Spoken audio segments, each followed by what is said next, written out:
Empowerment for Success, Building Resilience and Thriving in the Workplace. Originally presented at the 2023 AANA Trending Topics Conference.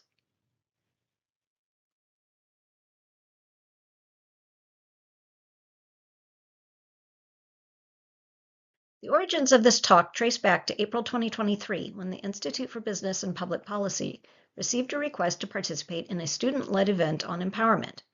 The request was to address bullying from an organizational perspective, but as soon as I saw it, I knew I had to participate. Before I was Andrea Andraschko, MBA, I was Andrea Andraschko, BSRS RTR. In 2010, at the age of 45, I went back to school to become a radiologic technologist with the goal of working in the cath lab. I invested 2 years away from my family and about $70,000 to pursue a career that I ultimately walked away from after less than a year of practice. What no one told me in school was that X-ray techs don't just graduate and go straight into the cath lab, even if they've spent a year training in one of the best cath lab programs in the country. I unknowingly broke an unspoken rule, and I paid the price. Now, as a professor of healthcare management, I've made it a point to address the culture of unspoken rules and bullying in my curriculum because of the widespread damage it causes to healthcare professionals at every level. I'm honored to share the full version of the presentation I originally prepared back in April, and I hope it resonates with you today.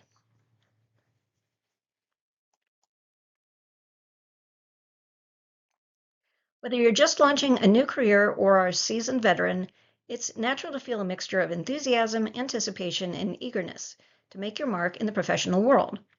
Stepping into a new workplace presents a world of opportunities, challenges, and growth experiences that will shape your journey towards success. However, while the thrill of new beginnings awaits you, it's also essential to be aware of the intricacies of navigating workplace dynamics and be prepared for some surprises that might catch you off guard. Among these challenges is the possibility of encountering bullying and uncivil behavior, which can impact your professional and personal well-being. As you transition into your new career, it's essential to arm yourself with the knowledge and strategies to recognize, address, and prevent such situations, ensuring a healthy, positive, and fulfilling work experience.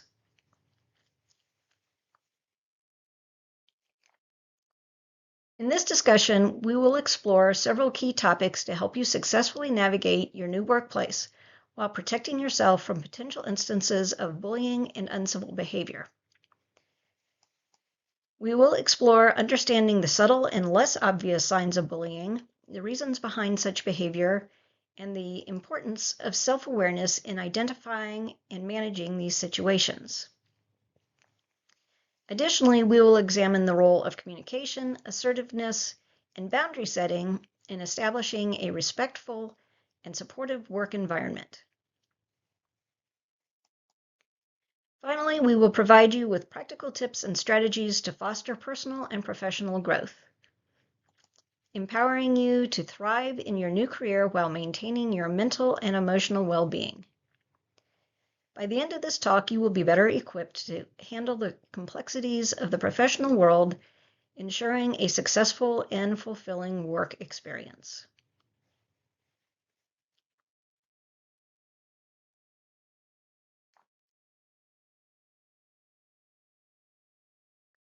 Before we get started, I wanted to share a few pieces of wisdom currently being shared through social media. A toxic corporate culture is by far the strongest predictor of industry-adjusted attrition and is 10 times more important than compensation in predicting turnover. I'm going to say it. Nursing leadership positions should not be given based off of the letters you put behind your name. They should be given based off your ability to lead and do the job well. Emotional intelligence and people skills cannot be taught in the classroom. This is part of the reason toxic nursing environments will continue to exist. People say that whatever doesn't kill you makes you stronger, but nobody ever mentions that it could also make you more bitter, apathetic, and detached from the rest of society. If you want others to suffer because I suffered and turned out all right, You did not, in fact, turn out all right.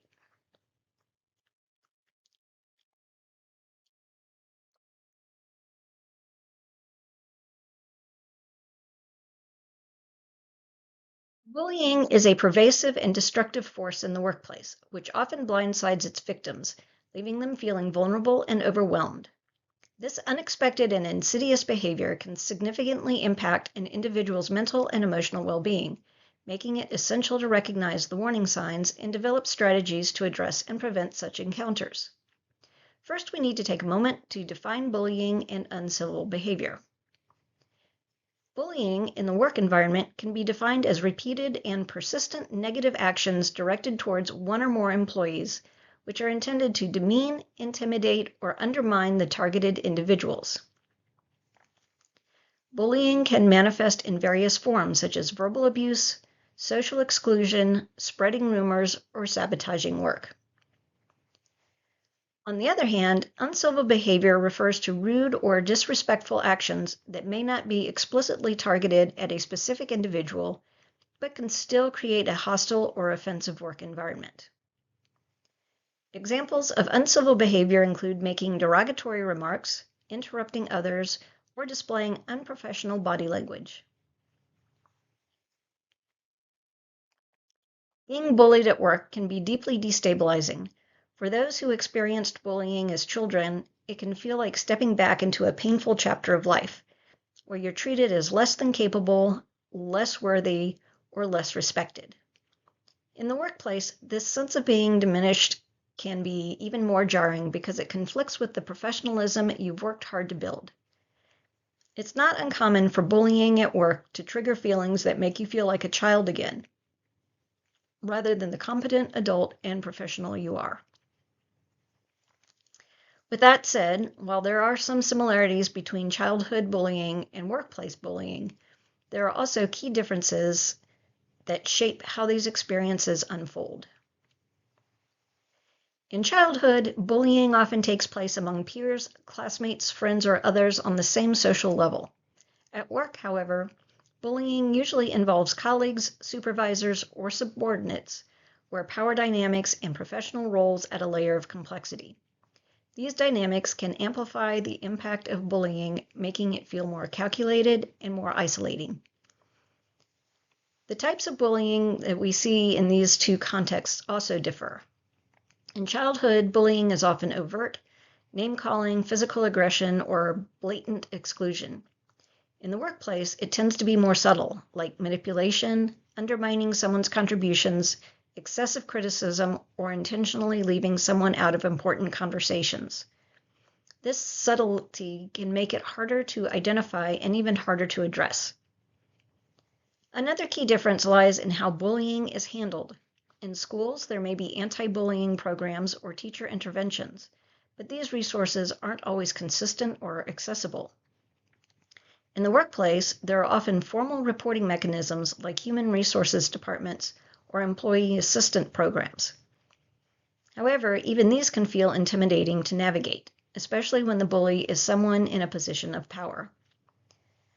The consequences of bullying also diverge. In childhood, bullying can harm self-esteem, social relationships, and academic performance, leaving long-term psychological scars. In the workplace, bullying doesn't just affect your mental health, it can also derail your career, undermine your job performance, and lead to feelings of burnout or anxiety that ripple across all areas of your life. Understanding these differences is important. By recognizing how workplace bullying operates within the unique context of professional relationships and power dynamics, you can better identify it and take steps to address it. And by acknowledging its similarities to childhood bullying, you can also appreciate why it may feel so personal and why it's important to confront it, not just for your own well-being, but to maintain the professional respect you deserve.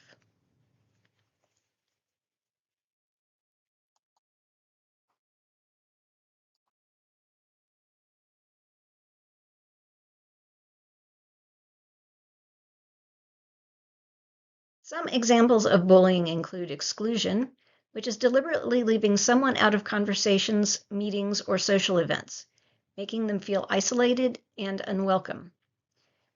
Undermining, which is consistently and intentionally belittling someone's contributions, ideas, or accomplishments, eroding their confidence and self-esteem.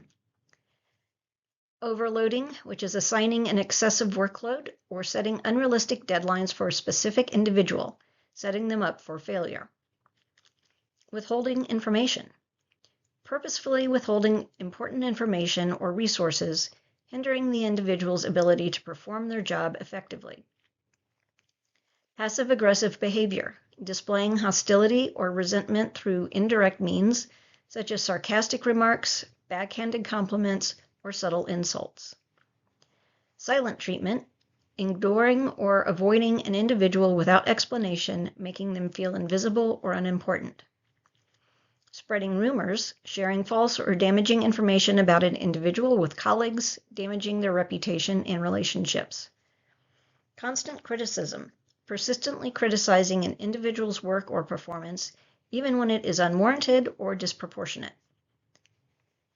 Finally, micromanagement, excessive and unnecessary control over an individual's work, signaling a lack of trust and undermining their autonomy.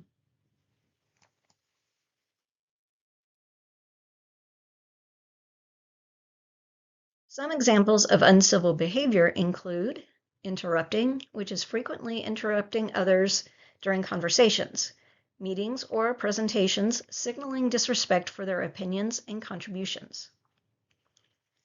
Dismissive body language, displaying nonverbal cues that show disinterest or disrespect, such as eye rolling, heavy sighs, or crossed arms. Neglecting common courtesies, failing to greet colleagues, say please or thank you, or acknowledge their efforts and achievements. Inappropriate humor, making jokes or comments at the expense of others, especially if they are discriminatory, offensive, or intended to embarrass. Gossiping, engaging in idle chatter or spreading rumors about colleagues, potentially damaging their reputation and relationships. Disrespecting personal boundaries, invading colleagues' personal space, touching them inappropriately, or disregarding their requests for privacy. Taking credit for others' work, claiming or accepting recognition for a colleague's efforts or ideas without acknowledging their contributions. Constant negativity, continuously complaining, criticizing, or expressing pessimism, creating a negative atmosphere and bringing down team morale. Not respecting others' time, arriving late to meetings, missing deadlines, or not responding to communications in a timely manner.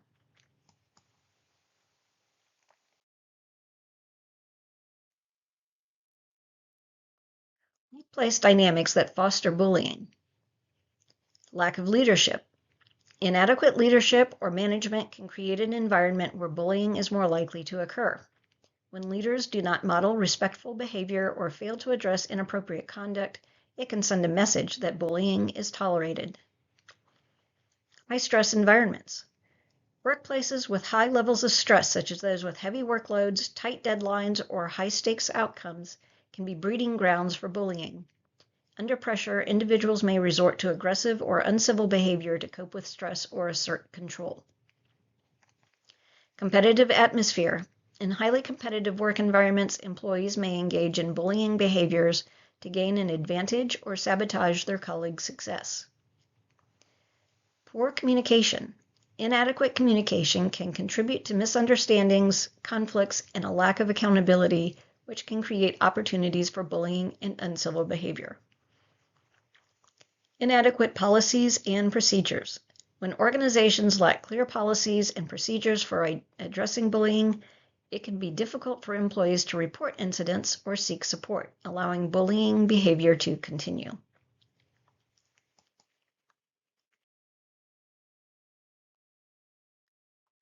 Bullying and uncivil behavior in the workplace don't exist in a vacuum. They are often perpetuated by cultural attitudes and workplace norms that make such behavior seem acceptable or even inevitable. In some industries or organizational cultures, aggressive or dominant behavior is mistakenly seen as a sign of strength or effectiveness. This perception can create an environment where bullying is normalized, leaving little room to question or challenge these behaviors. Another common attitude is the idea that bullying or incivility is just part of the job. In high-stress or competitive environments, some individuals accept these behaviors as an unavoidable reality, believing that pushing back might label them as weak or unfit for the role. This belief makes it significantly harder to advocate for changing and to hold individuals accountable for creating a toxic atmosphere. Fear of retaliation also plays a significant role. Employees often hesitate to report bullying or uncivil behavior because they worry about backlash, whether it's being ostracized by colleagues, losing professional opportunities, or even jeopardizing their jobs. This fear creates a culture of silence, where the behavior goes unchallenged and continues unchecked. Cultural differences can add another layer of complexity. In some workplaces, communication styles or expectations blur the line between assertiveness and aggression. What one person views as directness or efficiency, another may experience as harsh or hostile. Without clear boundaries and mutual understanding, incivility can easily become normalized. Finally, there's the notion of tough love. In certain settings, harsh criticism or strict discipline is seen as a way to motivate or toughen up employees. While the intention may be to push for better performance, this approach can inadvertently foster a culture that tolerates or even condones bullying and incivility. Changing these cultural attitudes and workplace dynamics is essential to creating an environment where respect and inclusion thrive. It takes commitment from leadership, clear organizational policies, and active participation from all employees. Together, these efforts can dismantle the norms that enable bullying and replace them with practices that prioritize collaboration, empathy, and mutual respect.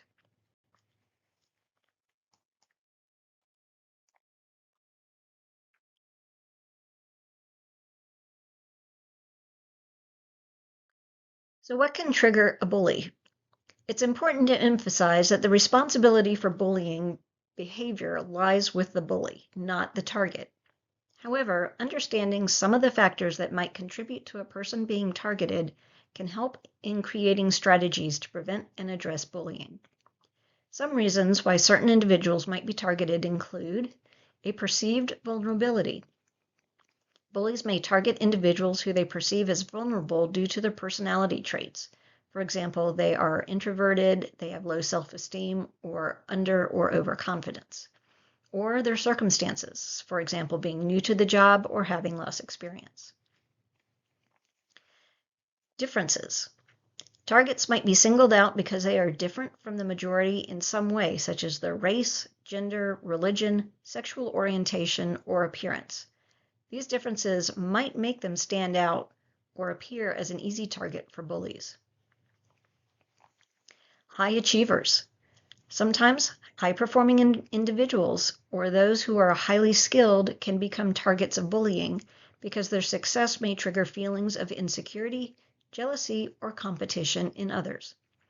Having a higher level of education on entering the profession can be perceived as having more professional opportunities, which threatens individuals who did not have the same access to education. Non-confrontational nature. Individuals who are conflict averse or who tend to avoid confrontation might be targeted because bullies perceive them as less likely to stand up for themselves or report the behavior. Unique qualities or skills. Targets might possess unique qualities, skills, or abilities that others admire or desire, which can lead to feelings of envy or resentment and make them a target for bullying. Social dynamics. In some cases, individuals may be targeted due to the social dynamics within a group or a team, where existing power imbalances or established hierarchies make them more vulnerable to bullying. Newcomers, especially recent graduates, who jump to the front of the line without earning their position can trigger resentment. It's essential to recognize that none of these factors justify bullying, and the responsibility for such behaviors always lies with the perpetrator. By understanding the potential reasons for targeting, organizations can develop strategies to create inclusive, supportive environments that minimize the risk of bullying and promote a culture of respect and collaboration.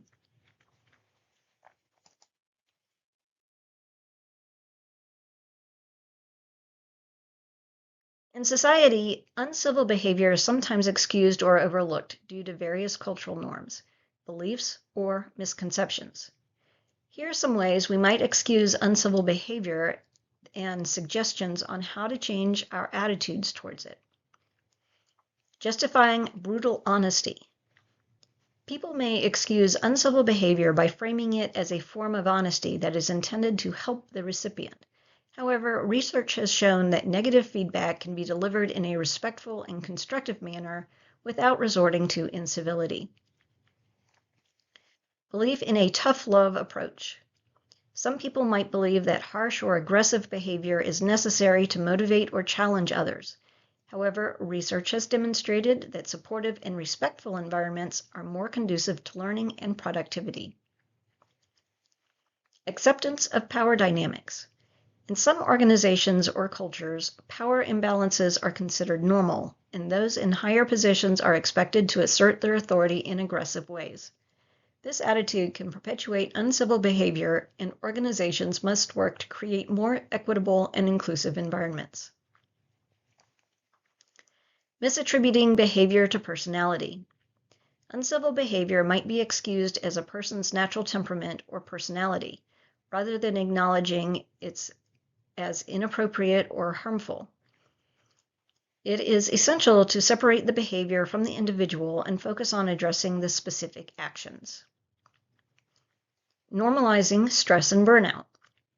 In high-stress environments, people might believe that incivility is an expected consequence of the pressure. However, promoting healthy coping strategies and addressing workplace stress can help mitigate the occurrence of uncivil behavior. Changing attitudes about uncivil behavior requires intentional effort, but it is possible when we focus on creating an environment where respect and inclusivity thrive. The first step is to promote a culture of respect. This means encouraging open communication, empathy, and collaboration, both in the workplace and in society at large. When respect becomes a shared value, it sets the tone for healthier interactions and stronger relationships. Education and training are also critical. By educating individuals on the consequences of uncivil behavior and providing guidance on delivering constructive feedback, we can equip people with the skills they need to interact more effectively. This proactive approach helps to prevent misunderstandings and ensures that feedback is given in ways that support growth rather than harm. Developing clear policies and procedures is another essential piece of the puzzle. Organizations must establish specific guidelines for acceptable behavior and outline the consequences for incivility. These policies provide a framework for accountability and make it clear that disrespectful behavior will not be tolerated. Finally, we must encourage bystander intervention. Empowering individuals to step in and support targets of incivility fosters a sense of collective responsibility. When bystanders feel equipped to intervene, they can help to de-escalate situations and reinforce a culture of respect. Excusing uncivil behavior perpetuates negativity and stunts both personal and professional growth. By promoting respect, investing in education, establishing clear policies, and encouraging collective action, we can shift our attitudes and create environments where everyone feels valued and supported, whether in the workplace or in society as a whole. The bottom line is that incivility is a choice.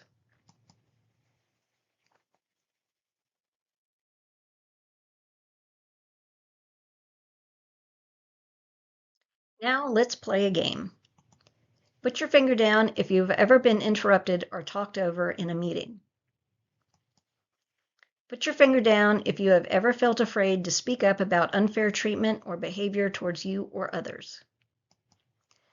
Put your finger down if you have ever had someone take credit for your work or idea. Put your finger down if you have ever walked into a room and forgot why you went in there. Put your finger down if you have had to work late because someone else didn't complete their part of a project on time. Put your finger down if you've ever received an email or a message from a coworker that seemed rude or abrasive. Put your finger down if you've ever called or texted someone who is in the same building or even the same room as you. Put your finger down if you have ever felt unsupported by your team during a difficult situation. If you have put more than 2 fingers down, you have experienced a toxic environment.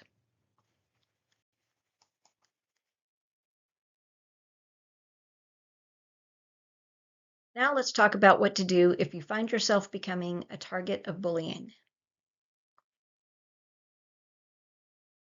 If the bully is a peer, facing bullying or uncivil behavior in the workplace can be challenging, but it is essential to address the situation in order to protect your well-being and maintain a healthy work environment. Here are some practical steps to take when dealing with bullying or uncivil behavior. First, you want to assess the situation. Reflect on the behaviors you are experiencing and consider if they are consistent, targeted, and have a negative impact on your work or well-being. It may be helpful to document specific incidents, including dates, times, and people involved, to provide a clear record of the events. Next, you want to self-reflect. Ask yourself if there could be any misunderstandings or miscommunications that may have contributed to the situation. If so, consider addressing those issues directly with the person involved. Seek support. Talk to trusted colleagues, friends, or family members about your experiences to gain perspective and emotional support. They may be able to provide valuable insights or share their own experiences with bullying or uncivil behavior. Confront the behavior. If you feel comfortable and safe, directly address the bullying behavior with the person involved. Explain how their actions have affected you and ask them to stop. Be assertive and use I statements to communicate your feelings and concerns. You want to make sure you know your rights and workplace policies. Familiarize yourself with your organization's policies and procedures related to bullying and harassment. Understand your rights and the resources available to you within your workplace. Finally, you want to report the behavior. If the bullying or uncivil behavior persists, consider reporting it to a supervisor, human resources, or another appropriate authority within your organization. Provide documentation of the incidents and emphasize the negative impact on your work and well-being. Reporting bullying or uncivil behavior can feel intimidating, especially if you're uncertain about how it might be received. It's important to understand that feelings of fear, embarrassment, or hesitation are completely normal. However, prioritizing your well-being and addressing the situation is essential to maintaining a healthy work environment. Start by focusing on the facts. Document specific behaviors and their impact on your work or well-being, as this can help you feel more confident in your decision to report. Remember, most organizations have confidentiality policies in place to protect employees who come forward. Familiarize yourself with these policies to reassure yourself that your privacy will be respected. It's also helpful to shift your perspective. The person engaging in bullying is responsible for their actions, not you. Reporting is not about tattling. It's a necessary step to ensure a safe and respectful workplace for everyone. If possible, seek out allies, colleagues who may have witnessed or experienced similar behavior. Their support can make you feel more confident in taking action. If you're new to an organization, building trust with your colleagues can feel just as challenging as reporting difficult situations. Start by observing how your coworkers interact. Pay attention to communication styles, work ethics, and how conflicts are handled. Engage in conversations to build rapport and gradually share more about yourself as trust develops. Being reliable and professional also goes a long way in establishing your own trustworthiness. Don't hesitate to seek a mentor or buddy if your organization offers such programs. A more experienced colleague can provide valuable insights into workplace culture and serve as a source of guidance. Trust your instincts, and if something feels off in your interactions with others, proceed with caution. Building trust takes time, so be patient and give yourself and your colleagues space to form genuine connections. Ultimately, addressing bullying and building trust are critical to fostering a positive workplace. By taking thoughtful steps, you can create a network of support and contribute to an environment where respect and professionalism thrive. It's an unfortunate reality that not everyone who rises to a position of authority has the skills or the temperament necessary to be an effective leader. When a supervisor, manager, or other authority figure engages in bullying, the inherent power imbalance can make it especially difficult to address. This dynamic often leaves employees feeling powerless, and in some cases, support from HR may be limited. HR departments tasked with protecting the organization may struggle to mediate when a leader is the source of the problem, particularly if there are broader workplace dynamics at play. However, it's also important to consider another layer of complexity. Sometimes employees who experience bullying may unknowingly contribute to workplace tension through their own behaviors or communication styles. These behaviors might not be malicious or intentional, but could create friction with colleagues or supervisors. For example, certain personality traits, perceived resistance to feedback, defensiveness, or unintentional violations of workplace norms might draw negative attention. In some cases, coworkers' frustrations with an employee's behavior can escalate into natural selection type dynamics, where pressure builds on management to address the perceived issue. This can lead to actions like a performance improvement plan or even an orchestrated effort to transfer the employee to another department. These situations, while unfair, highlight the importance of self-awareness and reflection. For employees in these situations, the first step is to pause and assess. Document the incidents of bullying, including dates, times, and specifics of what was said or done. At the same time, take a moment to reflect on whether there might be underlying tensions stemming from your own behavior. Are there areas where you may have unintentionally contributed to workplace friction? This process of self-reflection is not about assigning blame to yourself, but about understanding the dynamics at play so you can respond effectively. If you feel safe and comfortable doing so, consider addressing the issue directly with the person involved. Once again, using I statements to express how their behavior impacts you can sometimes open a door to dialogue. For instance, saying, "I feel like my input isn't valued when my ideas are dismissed in meetings," may encourage a constructive conversation. However, keep these conversations professional and focused on specific behaviors to avoid further escalation. If the bullying persists, assess your options carefully. Review your organization's policies and determine whether reporting channels exist, such as HR or higher management. Be mindful that HR may not always take a fully neutral stance, but raising awareness of the situation is still important. In some cases, HR or management intervention may provide clarity of if underlying interpersonal issues are contributing to the tension. Seeking emotional support is equally vital. Trusted colleagues, friends, or family members can offer perspective and advice, helping you navigate a situation that might feel overwhelming. Additionally, if the bullying is impacting your mental health, reaching out to a counselor or therapist can provide you with tools to regain your confidence and respond more strategically. Sometimes, despite your best efforts, the situation may not improve. In these cases, exploring options such as requesting a transfer, finding a new position, or even pursuing legal remedies might be necessary. It's a difficult decision, but your well-being and professional dignity are worth prioritizing. Ultimately, bullying, whether from a supervisor or stemming from a complex mix of workplace dynamics, must be addressed. It's not only about holding others accountable, but also about ensuring that you remain empowered, self-aware, and capable of being a contributing member of the team.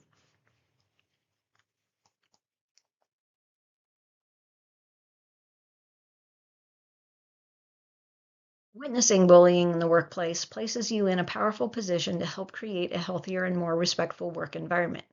When you see someone being targeted, it's important to take action, not only to support the individual, but also to address the behavior that threatens the workplace culture. Start by offering support to the targeted colleague. Let them know you've witnessed the bullying and that you empathize with their situation. A simple acknowledgement can go a long way in making someone feel less isolated. Offer to listen and provide emotional support and ask if there's anything specific you can do to help. If the individual hasn't reported the bullying, gently encourage them to do so. Offer assistance with documenting the incidents or help them gather details that could be useful when filing a report. Sometimes having someone to lean on can make this daunting process more manageable. If you feel comfortable and safe, consider addressing the bully directly. Express your disapproval of their behavior in a professional and calm manner. Focus on the specific actions you've observed and explain why they're unacceptable. This can help establish clear boundaries and show the targeted individual that they're not alone. However, if confronting the bully isn't an option, you can take the next step by reporting the incident yourself. Share what you've witnessed with a supervisor, HR representative, or another appropriate authority within the organization. Be sure to provide clear details about the incidents, including dates, times, locations, and the individuals involved. In addition to these actions, document any bullying incidents you witness. This record can be valuable in supporting a report or helping the targeted individual build their case. Documentation also serves as a tangible way to show that the behavior is part of a broader pattern rather than an isolated event. Beyond addressing specific incidents, you can play an active role in promoting a positive workplace culture. Lead by example, modeling respectful and inclusive behavior in your interactions with colleagues. Speak up when you see disrespectful behavior and encourage open communication within your team. These small actions can collectively create a more supportive and collaborative environment. Finally, if your organization offers training on workplace bullying, harassment, or diversity and inclusion, take advantage of these opportunities.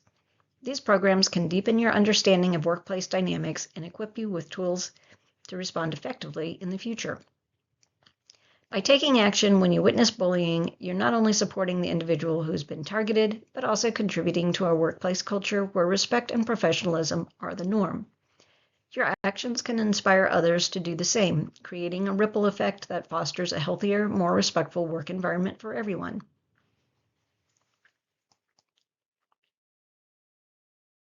Bullyproofing is a proactive approach to developing personal skills, strategies, and resilience to protect yourself from the negative effects of bullying and uncivil behavior in the workplace. By building confidence, assertiveness, and emotional intelligence, you can better navigate challenging situations, maintain mental and emotional well-being, and help create a healthier work environment. The importance of bullyproofing lies in its potential to minimize the harmful consequences of bullying, which include increased stress, anxiety, depression, and reduced job satisfaction. By enhancing one's ability to recognize, address, and cope with bullying, you can contribute to a more positive work culture and reduce the likelihood of becoming a target. Several key strategies can help you bullyproof yourself in the workplace. First, you can develop self-awareness. Understanding your emotions, strengths, and weaknesses can help you better manage your reactions and respond effectively to bullying situations. Next, you can work on building assertiveness. Learning to communicate your needs, set boundaries, and stand up for yourself in a respectful manner can help deter bullies and ensure a healthier work environment. Next, you want to work on cultivating emotional intelligence. Developing the ability to empathize with others, regulate your emotions, and adapt to challenging situations can contribute to greater resilience in the face of bullying. Next, you want to build a support network. Establishing strong relationships with colleagues and supervisors can provide a valuable support network, helping you navigate bullying incidents and maintain emotional well-being. Finally, you want to nurture resilience. Identifying healthy coping mechanisms such as engaging in physical activity, seeking therapy, or practicing mindfulness can help mitigate the negative effects of bullying on mental and emotional well-being.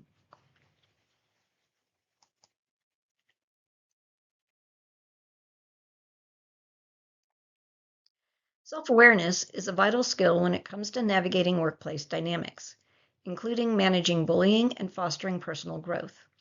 It's the ability to truly understand your own emotions, strengths, weaknesses, and beliefs, and understanding that directly shapes how you interact with others and respond to challenging situations.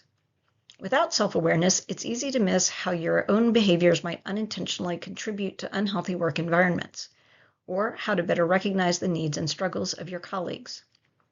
In a professional setting, self-awareness serves as a compass guiding your actions and decisions.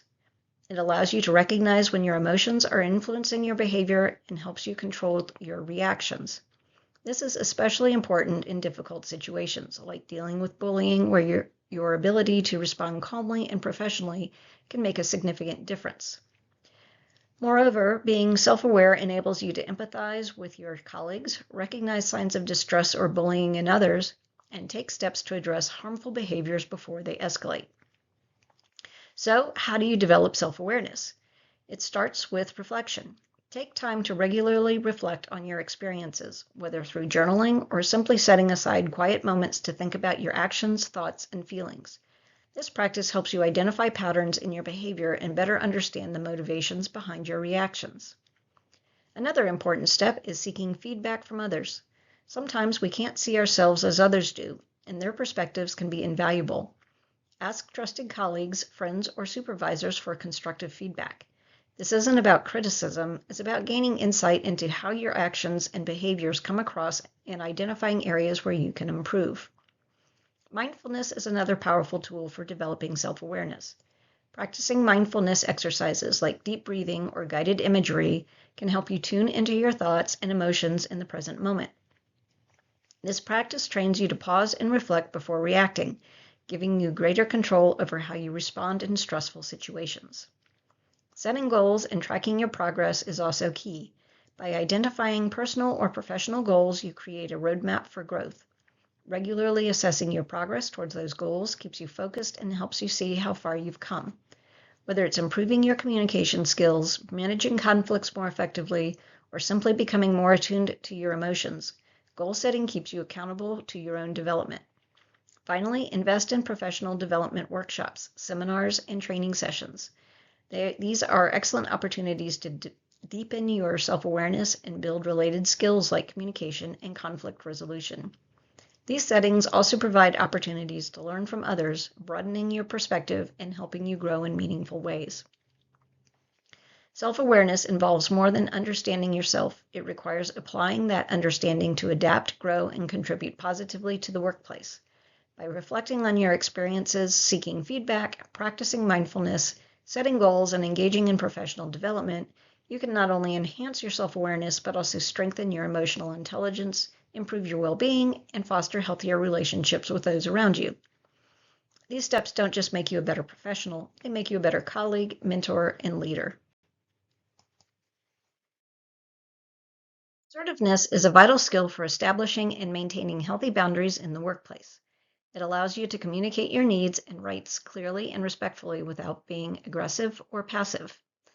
Assertiveness requires expressing your thoughts, feelings, and beliefs honestly and directly, even when faced with difficult or uncomfortable situations. When you practice assertiveness, you become better equipped to set boundaries and advocate for yourself in ways that improve your overall satisfaction and well-being. Developing assertiveness takes time and practice. Here are several exercises to help you strengthen this important skill. First, use I statements. Practice framing your thoughts and feelings using I statements. This method ensures your message focuses on your perspective rather than placing blame. For example, instead of saying, "You always interrupt me," try saying, "I feel unheard when I'm interrupted during conversations." This small change helps you assert yourself while keeping the conversation constructive. Second, role-play challenging scenarios.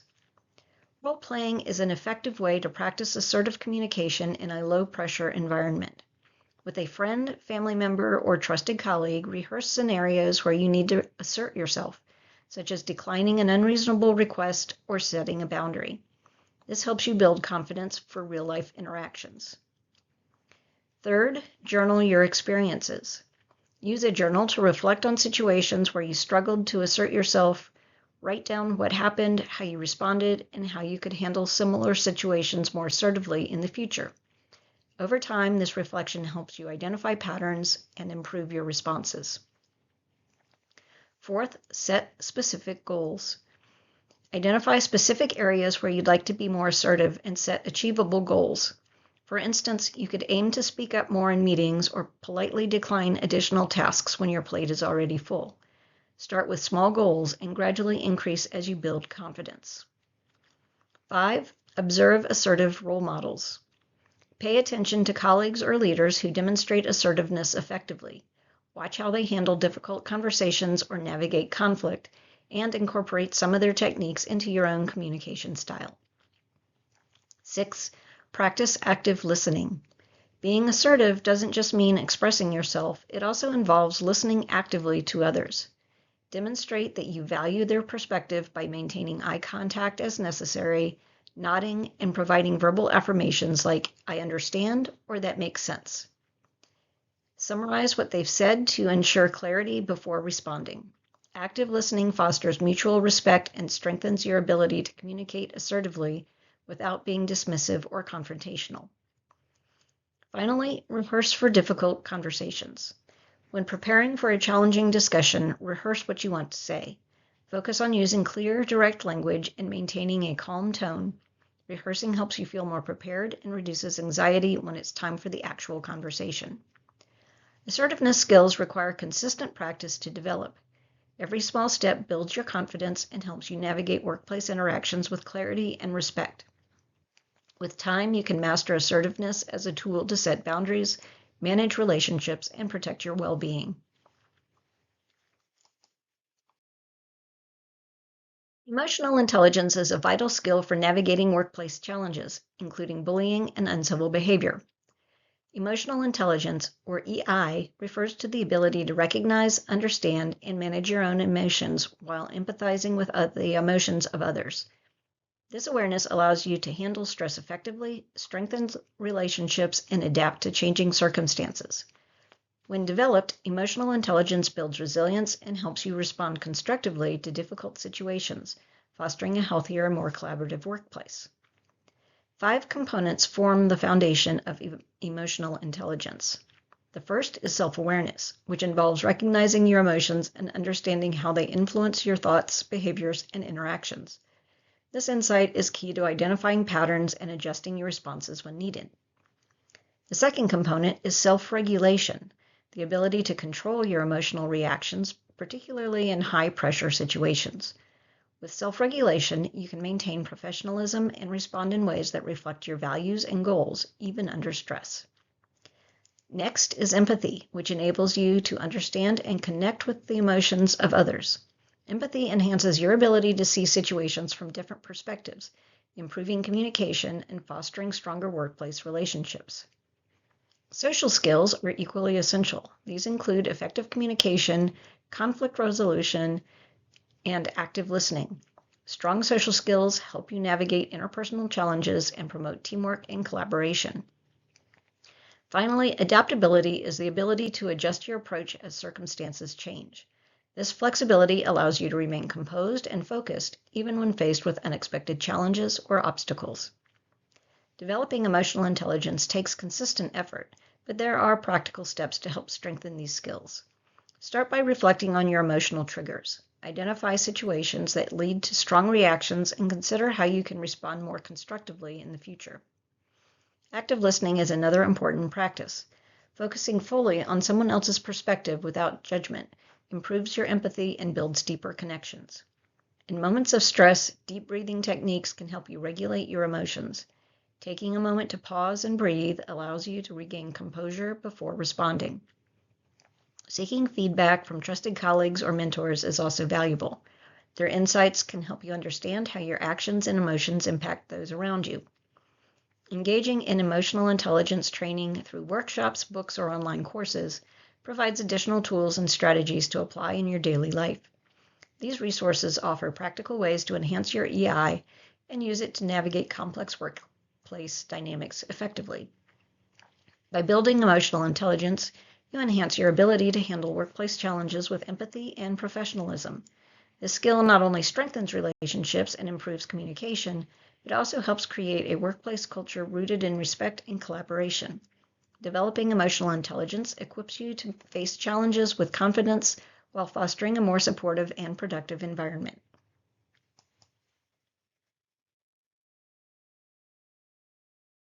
Setting boundaries is an essential skill for maintaining a healthy work-life balance and preventing burnout, especially when starting a new role.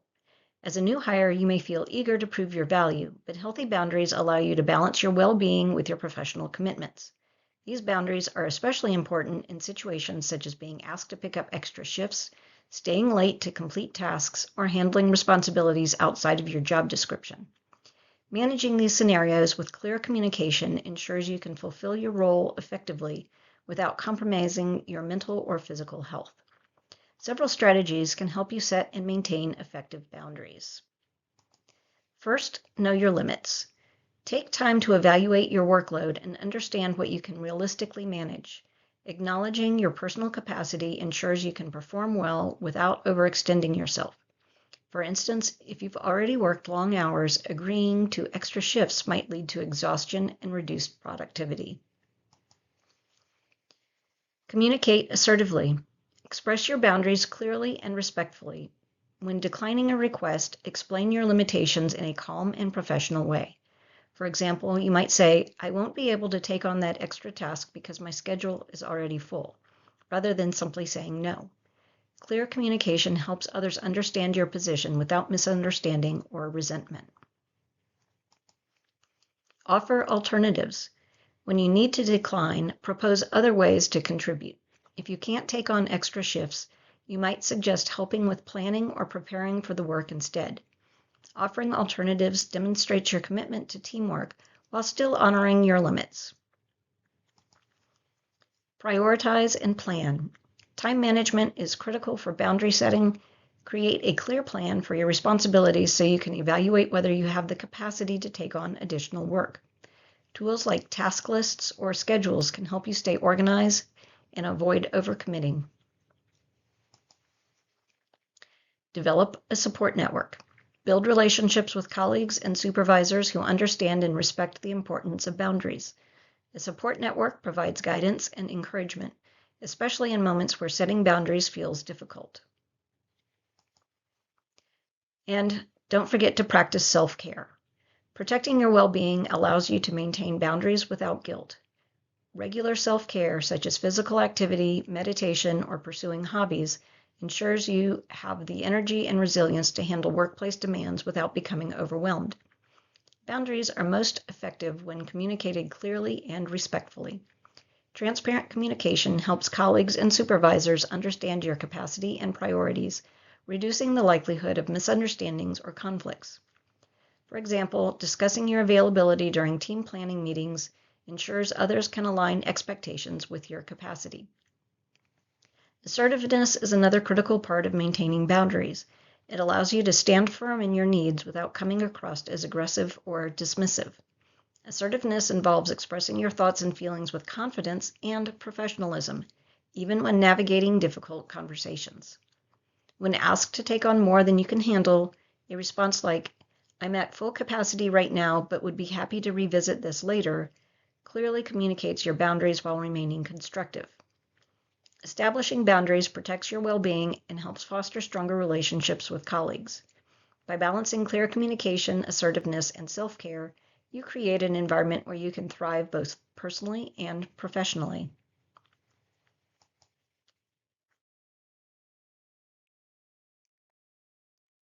Unwritten rules in the workplace are informal norms and expectations that, while not explicitly stated in policies, play a significant role in how employees interact and succeed.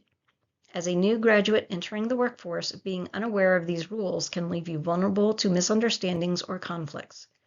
One of the most important areas to understand is workplace hierarchies. In many settings, including healthcare, both formal and informal hierarchies exist. The formal hierarchy, documented in organizational charts, is based on titles and roles such as administrators, physicians, nurses, and support staff. Informal hierarchies, however, are shaped by factors like experience, expertise, and personal connections. These informal dynamics can often have a stronger influence on decision-making and workplace culture than formal structures. By observing and understanding both hierarchies, you can better navigate relationships and contribute effectively to a collaborative environment. Communication styles also vary significantly between workplaces. Some organizations prefer formal communication through emails, while others lean on face-to-face interactions or informal language. Adapting to these preferences helps avoid miscommunication and strengthens your integration into the team. Unwritten expectations often extend to time management and work schedules. In some workplaces, punctuality is highly valued, while others are more flexible. Similarly, certain organizations may expect employees to pick up extra shifts, work overtime, or prioritize work over personal commitments as a sign of dedication and loyalty. These expectations, though informal, can significantly influence workplace dynamics. Socializing and networking are other areas where unwritten rules apply. Engaging in team lunches, informal chats, or after-work events might be seen as essential to building relationships and fitting in. Observing how colleagues interact socially can help you understand these norms and participate meaningfully. Navigating unwritten rules requires careful observation and proactive efforts. Pay attention to how successful colleagues handle workplace expectations, ask questions when unsure, and seek guidance from mentors or experienced team members. Establishing boundaries is equally important. Be clear about your capacity while remaining flexible and open to occasional requests that align with your role. Balancing commitment to your job and your well-being helps you maintain a healthy work-life balance and avoid burnout. Finally, remember that loyalty in the workplace should go both ways. While it's important to demonstrate dedication, you should also expect fair treatment and support from your employer. Understanding and adapting to these unwritten rules will not only help you integrate into the workplace culture, but also ensure your long-term success and well-being.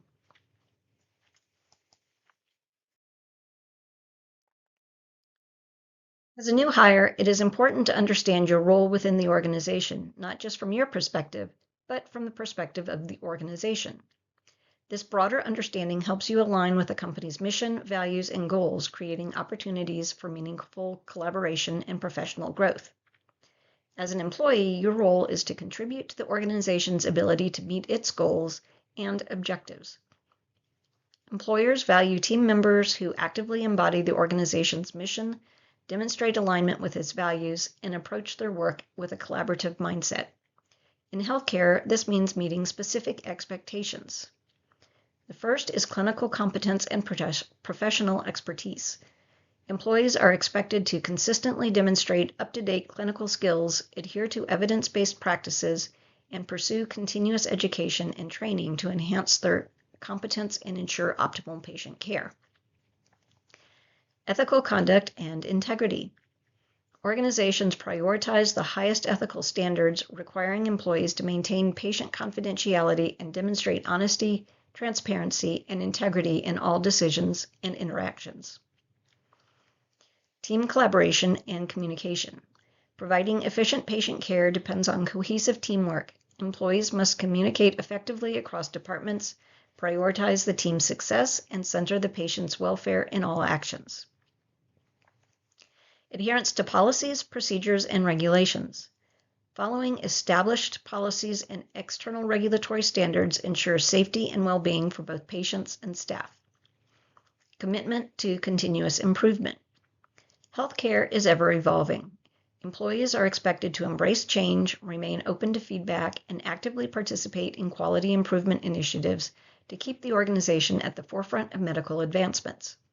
Beyond meeting these expectations, understanding the company's perspective also requires awareness of the organizational challenges that shape workplace dynamics. Healthcare organizations often face pressures to meet financial goals, comply with complex regulations, and maintain employee morale while ensuring productivity. Demonstrating an understanding of these challenges positions you as a constructive and strategic contributor. This understanding is especially important in workplaces where power dynamics influence decision-making and culture. Recognizing the organization's priorities helps you navigate these dynamics effectively, fostering trust and mutual respect. Importantly, acknowledging these realities does not excuse toxic behaviors. Instead, it creates a foundation for meaningful dialogue and collaborative problem-solving. Employees who understand the broader context are better equipped to engage leadership in efforts to address workplace toxicity, ensuring their contributions resonate with decision makers.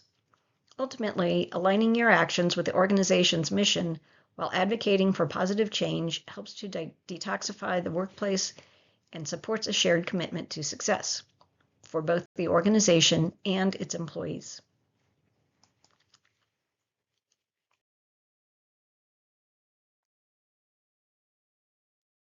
In the intricate world of healthcare, each one of us holds a crucial piece to the incomparable puzzle of healing and hope. As we stand on the brink of unprecedented challenges in healthcare, remember this: empowerment is not merely a personal gain. It is the heartbeat of resilient healthcare systems, pulsating with the collective strength, passion, and expertise of every empowered employee. Let us embark on this transformative journey together, fortifying the foundations and reimagining the horizons of healthcare. As empowered employees, let us be the beacon that guides the healthcare system to unparalleled excellence, innovation, and compassionate care for all.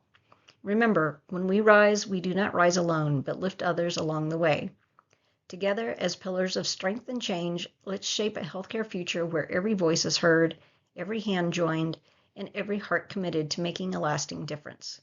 The future of healthcare begins with us, begins with you. Let's embrace it with courage, wisdom, and unwavering resolve. Thank you very much.